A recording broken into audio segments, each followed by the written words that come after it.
What's up, everybody? Captain Matt here, back out. It's Tuesday the 16th of June. Hit the same location that Captain Crunch and I went out. Wanted to hit it with 3 lines, 1,200 feet each. Get it started early and then see what's going to happen. Maybe you can see in the back, it's not too bad. Not great, but not too bad. Stay tuned for more.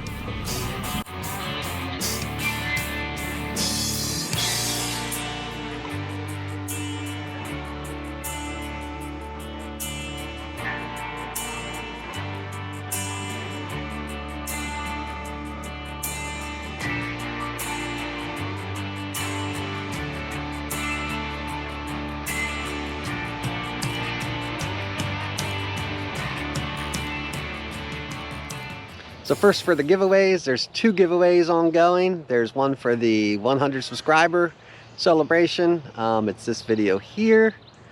If you watched the last video, I basically gave the correct answer away. I want everyone to have a chance to enter. If you left a comment, go edit it if it's not the correct answer. So on Sunday's video, I'll be announcing the winner of that giveaway. So for the second giveaway, it's the grab bag giveaway. I think it's 2 videos ago. It should be this one here. Just watch that video, follow instructions. To be eligible, you must be a subscriber and leave a comment per the instructions in that video. I have a prop stick holder left. I have multiple sets of fishing rod holders, and I have a old but working sonar GPS combo if someone's really in need and just needs something free and cheap. It's not the latest and greatest, but it does work. So next, about crab sizing. Getting a lot of questions from some friends and family, and people are just interested in buying crabs. Typically, I'll offload most of my catch to a local retail store, but I do set some aside if I get requests, mostly from friends and family. You know, and the first thing I ask them is, do you have any crabs? And they say 1s or they say 2s, and so there is no industry standard. I'm going to give you some examples of places when I used to buy crabs, and I follow them on social media, and they usually post pricing information and sizes. Now, some places you go to buy crabs, they'll show you all the different, what they call small, medium, large, extra large, jumbo, colossal, river monsters. Some of them actually include what the size is, and then some of them don't. So here's example 1. This is probably my favorite place to buy crabs. When I used to buy a lot of crabs, I mean, I used to spend a lot of money on crabs until I decided to start grabbing myself. Great reputation. I'm not going to give the names away. You might recognize it from the graphics. I'm going to try to edit it all out, but you know, I don't want anyone to assume that I'm trying to promote any of these businesses. But this is my favorite place to go to, and you can see they have the sizes on the left, and then at the top they actually show you this actual sizes of what that means. So it could be smalls are 5 to 5.5 or 5 1/4. Now, the important thing to remember is that each and every place is different. So if you say number 1, that can mean one thing to one company and one thing to another retailer. It all varies. And if you're talking to a local or someone like a local waterman who you're buying direct catch from, they typically won't sort the crabs into so many different variations. Even if, you know, on average, say if they bring home somewhere 2 to 6 bushels of crabs and they try to divvy it up, they're not going to get a whole bushel of 5 to 5.5, 5.5 to 6, 6.5 to 7, you know, plus. It gets out of control. So they'll usually break it down into 2 or 3 different variations of sizes. Typically from local watermen, you'll see number 1s, number 2s, some of them do jumbos or extra large. They're typically 7.5. So for me, I usually grade mine at 2s or anything below 6 inches, 1s are 6 to 7, and then I call them jumbos if they're over 7. Here's another example of another local place to me. Again, it is nice that they break it down by size, and they tell you the measurements for each size and variation of what they sell. As you can see, compared to the first example I showed you, they're a little bit different. So if you're comparing costs, just make sure you're comparing size and size range. Now, here's a third example of a place. So if you're going to compare costs, you need to really know what size the crabs are. If you call up one place and they say, you know, well, do you have any number 1s, and they're going to quote your price on a dozen, half bushel, bushel, And then you call around the shop around and you ask for ones again, and the prices are wildly different. You really need to make sure that their sizing is going to be the same, so you're comparing apples to apples and not apples to oranges. And probably the most important, if you're going to buy crabs, get them from a reliable, trustworthy source. The worst thing you can do is pay top dollar for crabs, and they're what we call paper shells. If you're going to spend your money, you at least want a hard-shelled crab. And the way you can tell that is you flip the crab over, and on the points, just inside the points, you just push with your thumb, and it should not flex. If it flexes, it's soft. Soft means that they recently shed, molted, and they haven't had a chance to fill their bodies with meat. In my favorite place, I usually have pretty good to great results. I've never really had an order of bad crabs. Some are a little light, but you know, that does happen. Even if it's hard shell, it really hasn't had a chance to fill out. But the place, and I hope to do an interview with them at some point, but they're super trustworthy. I'll just make the story short. Many years ago, I was having a party. I think I ordered 6, 7, 8 dozen crabs, and I always get the biggest available. That's just the way I am. I always want the biggest. Picked them up, walked away. About 3, 4 weeks later, I went back for another order, and at this point, I've already gone to this place probably 2, 3 times, maybe 4. Went back for another order about a month later.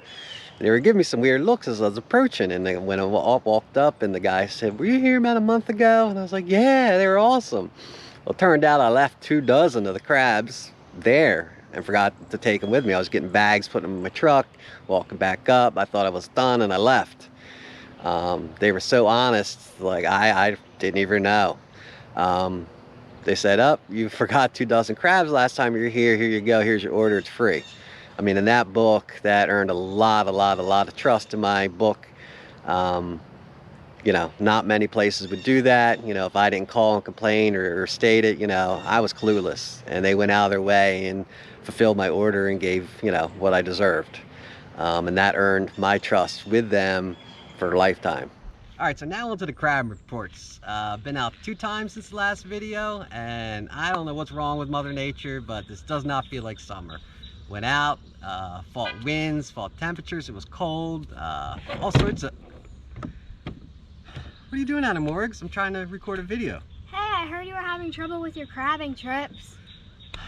Here we go. Yeah, are you gonna help? I saw this video on YouTube from Mumbo Meister helping you plan out your crabbing trips. Everybody's got jokes, don't they? But she's right. Maybe I should have followed my own video instructions. You done? Yeah. Can I get back to my reports? Yeah. Okay, thank you. Everybody's got jokes. I don't know what to say. But you know, Morgs was right. Didn't follow my own advice. After a bit of success on the Sunday trip, I wanted to get back out there, try it again from legal start time on. Ignored all the weather. I usually just, like I said, I follow Justin Burke, and I think all I read when I didn't read all his information, but all I read was the next 3 days are going to be a repeat of each other. I didn't really look into the details of wind outside of tide. Got out there and it was cold. It was cold and windy. It wasn't like gale force winds, but good 15, 20 stiff miles an hour. It just never really let up. Gusts were up to 25. Tried to lay behind a bunch of trees, but every time I got up to a clearing, I'm not sure if it's going to show up here, but I got to a clearing, and you could, like, running the line, I could just see the ripples and almost whitecaps at some point out in the distance, so I'd have to hold on and make sure I turned the boat into the wind, or I'd end up 6, 8 feet off, you know, dragging a line sideways like a bow and arrow.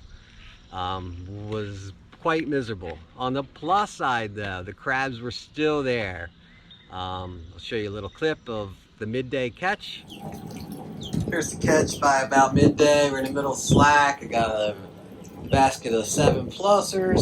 There's like 1 or 2 8s, but most are close to 7. These are 6 to 7. Close to a bushel, just trying to top it off. Some 2s and some garbage. I'll probably throw the garbage back. Sometimes keep it. If it adds up, I'll take it home and cook it. So that was the midday catch. I already hit slack tide. I gave it a couple hours afterwards. It was just stragglers at that point, like 2, 3 here and there.